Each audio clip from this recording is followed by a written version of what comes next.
তাপপ্রবাহকে good bye, শনিবার থেকেই হাওয়া বদলের ইঙ্গিত আলিপুরের। অবশেষে সুখবর শোনালো আলিপুর আবহাওয়া দপ্তর।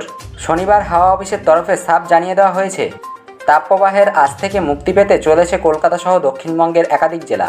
রবিবার থেকে বৃষ্টিপাতে ভিজতে পারে কলকাতা। আলিপুর আবহাওয়া দপ্তরের তরফে জানানো হয়েছে, সোমবার থেকে বুধবার পর্যন্ত রাজ্যের সবকটি জেলাতেই বজ্রবিদ্যুৎ সহ বৃষ্টিপাত হবে। আর তার জেরেই কিছুটা হলেও আপাতত দহন জ্বালা থেকে সাময়িক মুক্তি পাবেন রাজ্যবাসী। এদিন হাওয়া অফিস জানিয়েছে, শনিবার থেকে ২ পরগনা, কলকাতা, হাওড়া, হুগলি এবং নদিয়া জেলায় তাপপ্রবাহের ইঙ্গিত হতে চলেছে। তবে শনিবার তাপপ্রবাহ চলবে দক্ষিণবঙ্গের বাকি জেলাগুলিতে।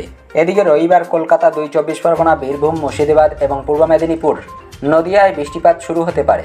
অন্যদিকে সোমবার থেকে রাজ্যের বাকি জেলাগুলিতেও ঝড় বৃষ্টি শুরু হবে বলে হাওয়া অফিস জানিয়েছে। হাওয়া অফিসের সূত্রের খবর, বঙ্গোপসাগর থেকে পর্যাপ্ত জলীয় বাষ্প ঢুকছে বাংলায়, আর সেই কারণেই রাজ্যে বৃষ্টির অনুকূল পরিস্থিতি তৈরি হতে চলেছে। হাওয়া অফিসের পূর্বাভাস অনুযায়ী সোমবার থেকে দক্ষিণবঙ্গের সব জেলাতেই ঝড় বৃষ্টি হতে পারে। বজ্রবিদ্যুৎ সহ বৃষ্টির পাশাপাশি ঘন্টায় 50 থেকে 60 কিলোমিটার বেগে ঝড়ো হাওয়া বইতে পারে। এর ফলে তাপমাত্রাও বেশ খানিকটা কমবে। আগামী সপ্তাহে দক্ষিণবঙ্গের জেলাগুলিতে তাপমাত্রা অন্তত 3 থেকে 4 ডিগ্রি কমবে। তবে শুধু দক্ষিণবঙ্গে নয়, উত্তরবঙ্গেও রবিবার থেকেই ঝড় বৃষ্টি হওয়ার কথা। বুধবার পর্যন্ত দার্জিলিং, কালিম্পং, জলপাইগুড়ি, আলিপুরদুয়ার, কোচবিহারে বজ্রবিদ্যুৎ সহ বৃষ্টি হবে বলে জানিয়েছে হাওয়া অফিস। 2 দিনাজপুর এবং মালদাহে সোমবার পর্যন্ত বৃষ্টির সম্ভাবনা নেই। মঙ্গল থেকে বৃষ্টি হতে পারে 3 জেলাতেও। পাশাপাশি শনিবার কলকাতার আকাশ মোটের ওপর পরিষ্কার থাকবে বলে পূর্বাভাস দেওয়া হয়েছে। এদিন কলকাতার সর্বোচ্চ তাপমাত্রা থাকতে পারে 39.2 ডিগ্রি সেলসিয়াস, যা স্বাভাবিকের চেয়ে 3.8 ডিগ্রি বেশি।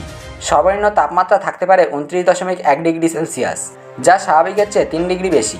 তবে সমুদ্রের আবহাওয়া খারাপ হওয়ার সম্ভাবনা থাকায় সোম এবং মঙ্গলবার মৎস্যজীবীদের সমুদ্রে যেতে নিষেধ করা হয়েছে।